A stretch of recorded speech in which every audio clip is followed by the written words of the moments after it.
This episode of Bullet Heaven was made possible by Degica Games.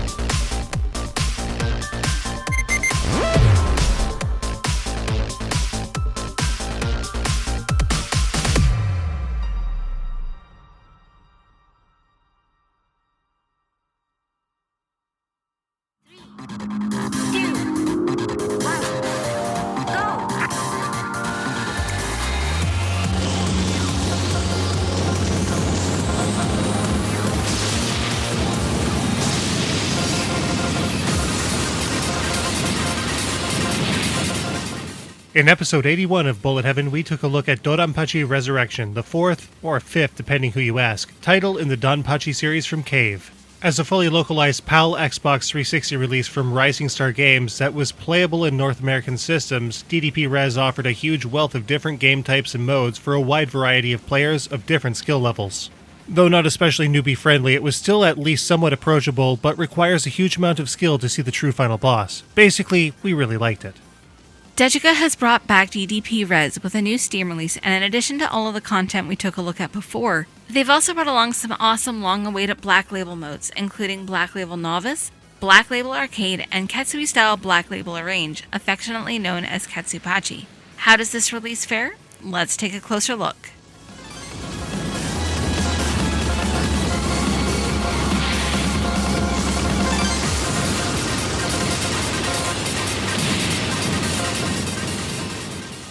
DoDonPachi Resurrection has quite a bit of content to play through with huge key differences between them. Arcade and Novice 1.5 modes represent the basic vanilla DDP Res experience. New players will definitely want to master at least Novice mode here to get a solid feel for DDP Res's mechanics. Arrange A has players take on the game with DoDonPachi Daijo's Type A craft, while Arrange B is a single stage score attack with some really strange scoring features. Now, Bullet Heaven episode 81 covered DoDonPachi Resurrection pretty extensively with its many modes of play, so this revisit review will primarily focus on the added Black Label modes. For much more information on Arcade and Arrange A and B, check out the original review. Before we start on Black Label though, let's go over the basics quickly. Players select from one of 3 different ships on the outside of the game. Each ship has a different fire pattern that allows players a basic amount of choice to best match their playstyle. Each ship also has a number of different modes to start with. Bomb emphasizes speed and the ability to use bomb attacks at will, while Power has no bomb attack but variable strength at the cost of speed. Finally, Strong is an advanced mode that gives players tremendous power and a bomb stock, but drastically lowers movement speed. In all modes, player ships move with standard 8-way movement using either the left analog stick or the D-pad. Barring the strong weapon loadout, movement speed is fairly brisk with no discernible input lag. A player's speed is halved when laser fire is engaged as usual. Firing with a rapid shot is handled with the R trigger or tapping the A button, while holding A at the same time enables the laser attack. Laser attacks are essential to progress in DDP Res as they cancel and prevent enemy lasers from hitting the player's ship. There are no power-ups in DDP Res, which allows players to better focus on the game as a whole. In place of a power-up system, players have access to a hugely powerful hyper attack, which is activated by the X button by default. A gauge in the top left-hand corner of the screen will fill up with enemy kills, and it'll flash and have an audio cue when it is full.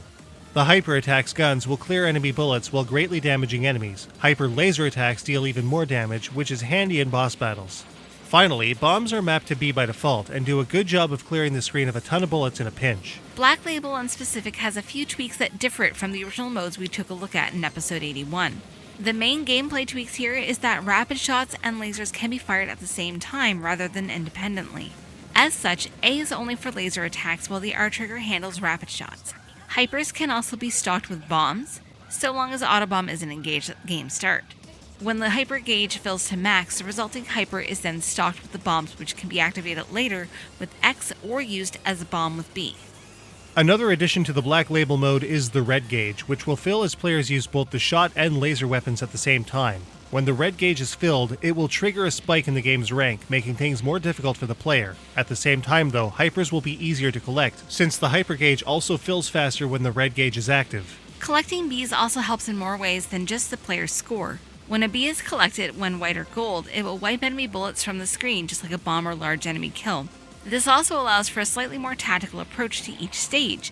Players can balance large enemy kills and bee bonus with hypers and bombs to maximize bullet clears, and make it through a stage without a ton of danger at any point.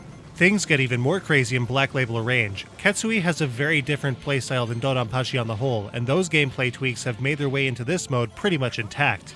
There is only one ship for a player to use, with no alternate bombs or power styles to choose from. Instead, players can lock onto enemies with their ship's 6 accompanying bits when engaging laser fire. In the case of larger enemies and bosses, these bits will remain locked and track their target, allowing players to move around to avoid enemy fire. The red gauge is renamed with kanji as Redo, or Rage, which is a pretty clever pun on the original English word. The Rage gauge works just like the red gauge does in Black Label Arcade and Novice, but fills quickly when the laser and lock-on shots are engaged. The resulting increase in hyper build can add extra bombs to the stock within the first 30 seconds of the game starting, if players utilize the technique properly. One more additional mode, version 1.51, is also available in this version of DDP Res. In version 1.51, the gameplay is very similar to version 1.5, but bonus drops are very sparse. Instead, green bees grant extra bombs. More on this later. On the whole, the extra modes added to DDP Res make for a satisfying, fun, and best of all, complete package. But at launch, it was not without a couple of snags. The slowdown in Black Label Arrange was pretty unbearable at first, and it's something that the game was intentionally doing, albeit incorrectly. Our frame counter hung in there at 60 FPS while the game crawled along at a pretty awful pace, even when very little is going on screen. Great for anticipating and dodging bullets, terrible for one's patience. Arrange A, on the other hand, still has virtually no slowdown, which causes trouble on the exact opposite side of the spectrum. With bullets not slowing down enough, later stages become extremely difficult to navigate without biting it. Still, at the very least, the issues with Black Label Arrange have been resolved with patches very recently. That aside, the Vanilla and Black Label Arcade and Novice modes behave pretty much as expected.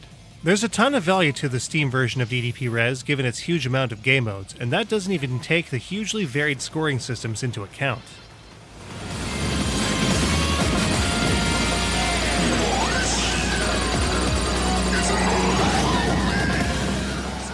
As was the case when we reviewed DDP Res back in episode 81, there are a ton of different ways to get a player's score up high to get those sweet, precious extends to keep the good times going. For 1.5 Arcade and Novice, Arrange A and Arrange B, the key points to pay attention to are keeping your hit counter high, collecting as many bonus stars as possible, completing B collection in a given stage, and no missing to grab a special bonus at stage end. Another key point that should be taken into consideration is keeping a full bomb stock at all times, then grabbing another bomb. This will trigger maximum mode, which will increase the score by a certain amount through a specific number of frames as the game progresses. Collecting even more bombs and never using them can result in a multiplied maximum as well. In Black Label, this can be done fairly easily with the addition of more bombs as the hyper gauge fills through. Hypers can only really be used through the bomb stock though, so the highest scores can only really be achieved by never using a bomb or hyper in this mode. As is the case in all of the modes, bombing cuts the hit counter, which is a huge score contributor, so when at all possible, bombing is always discouraged when playing for score. In Black Label Arrange, a secondary scoring system is also present which mimics Ketsui's core scoring mechanics. Small green cubes are released when enemies are killed with lasers and locked attacks.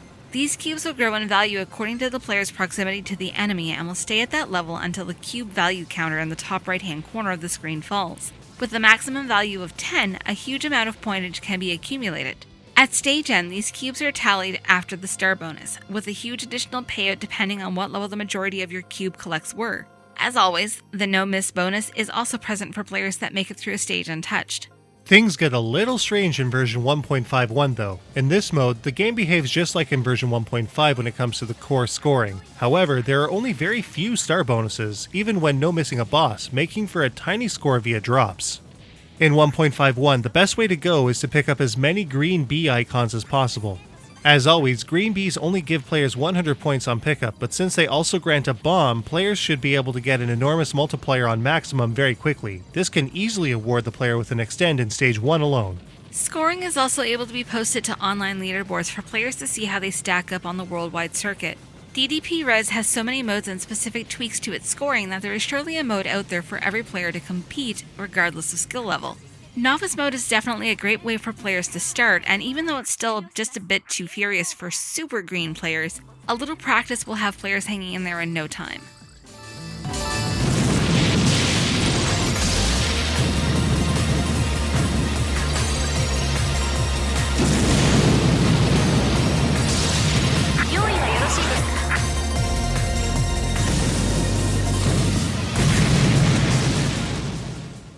The presentation of DDP Res is one that has really stuck with us in the past. We didn't especially feel that its successor, DoDonPachi Resurrection, or SDOJ for short, had quite the right feel in its presentation in specific, so it's great to get back to how, at least in our eyes, a DoDonPachi game should feel. As of now, Resurrection is the best presented DoDonPachi game for days, and we're sticking to that, especially with the new tweaks in Black Label. Visually, you already know what you're getting here. Technified city backdrops, mechanized caves, a ton of cool player and enemy ship designs, and super smoothly animated rendered 2D elements make DDP Res one of the best 2D shooting games available today. The screen may get credit with shots, bonuses, and destruction in general, especially when hypershots and lasers are flying around. But nothing is lost to the chaos, with pickups and dangerous elements clearly defined and easily picked out at a glance. This is what Bullet Heaven is all about. SDOJ may have had some great design choices and player characters, but Resurrection has that unmistakable DoDonPachi look. On the sound front, DoDonPachi's Black Label modes have some simply awesome tunes that almost give the game a different feel on their own. It definitely helps in keeping the game as a whole fresh, even though, by and large, the enemies and their placement are exactly the same as in Arcade 1.5. It's even better in Black Label Arrange with the sweet Ketsui Arrange soundtrack accompanying the action. Seriously, Ketsui and DoDonPachi may have seemed like a pretty unlikely pairing, but they blend together into a silky smooth package in every way, especially with its sound. Players can also substitute the music for any game or stage with selections from other games. Sweet. Every mode can be tated up as you would expect, but one great addition to DDP Res is a 3:4 window aspect ratio. That means that if you have a dedicated rotated monitor hooked up to your computer like we do, you don't always have to go into the screen configuration to change it from landscape to portrait all the time. A cool number of wallpapers are also available to adorn the empty space of the monitor in question, and their brightness can also be changed if it happens to be awesome, but a little distracting during the game. As always, Steam achievements, trading cards, and a number of other tweakable options round out the presentation of DDP Res as a whole. With so many options, great gameplay, and awesome presentation, DoDonPachi Resurrection's Steam package seems to be as solid as it comes. But how does it stack up? Let's take a look.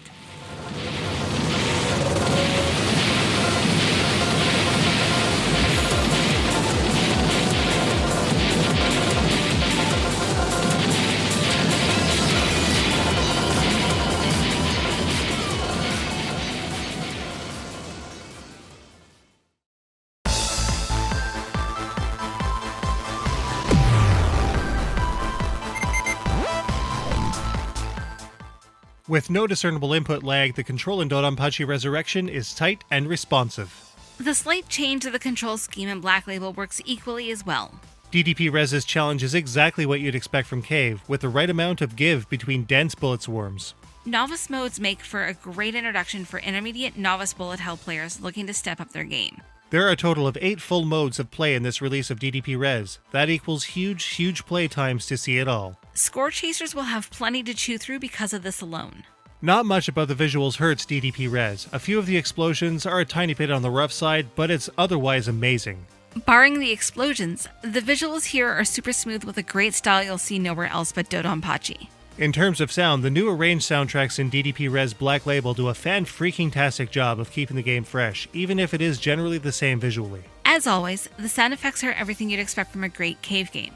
The 3 new Black Label modes really shake up the DDP Res formula, and it works extremely well for players that may have already gotten the most out of DDP Res on Xbox 360, sans Black Label. The Edit 1.51 mode also puts a neat twist on scoring and gameplay, with what is otherwise ultimately just 1.5 with less bonuses. At $29.99 US, DDP Res may seem like an expensive game compared to other Cave PC releases like Mushihime-sama and Death Smiles, but trust us, the sheer amount of content here is definitely worth the asking price. To buy all of these at auction on Xbox 360 is a comparatively pricey proposition, one that would easily cost $70 US or more. There's no doubt that DoDonPachi Resurrection is a great game on its own. Its huge wealth of game modes make it essential software for any shmup fan that can download it. DoDonPachi Resurrection Steam version gets a 4.75 out of 5. You can get DoDonPachi Resurrection on Steam today for about $30 US. Well, this sure was a long time coming, but we finally got the episode out. Man, day jobs can be a total drag. We need a 30-hour day or something. Well, I haven't quite mastered the art of temporal distortion just yet, but hey, if you guys have some extra time, check out these other cave reviews. Our next episode is coming soon with November's Viewer's Choice. Haven't voted? Check out episode 158. What will it be? Stay tuned.